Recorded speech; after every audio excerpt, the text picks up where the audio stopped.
नमस्कार, जय जगन्नाथ। उत्कलिका कलमरू कवितार शीर्षक मु तुमर सीए।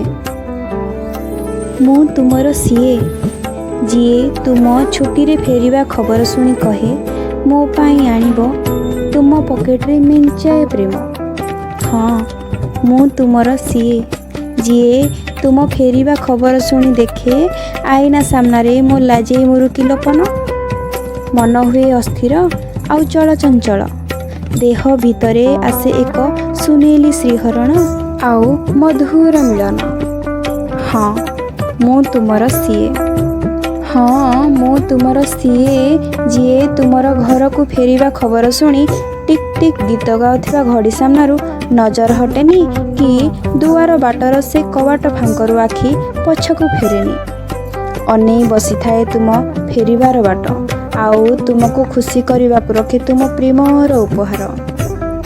हाँ, मु तुमर सीए जीए तुमर फेरिबा खबर सुनी भावे करिनेबी तुमको निजठू आहुरी निजर आउ बुझिनेबी तुम भाषा हृदय तलर।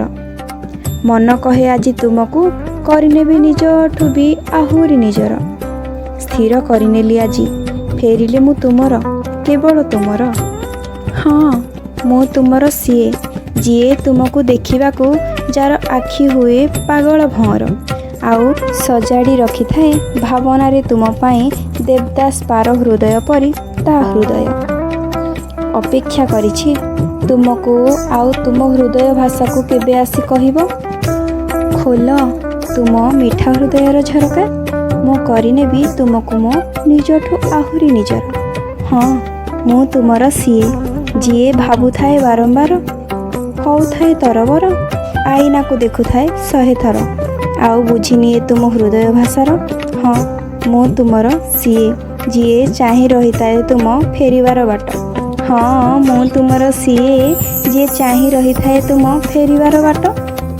धन्यवाद।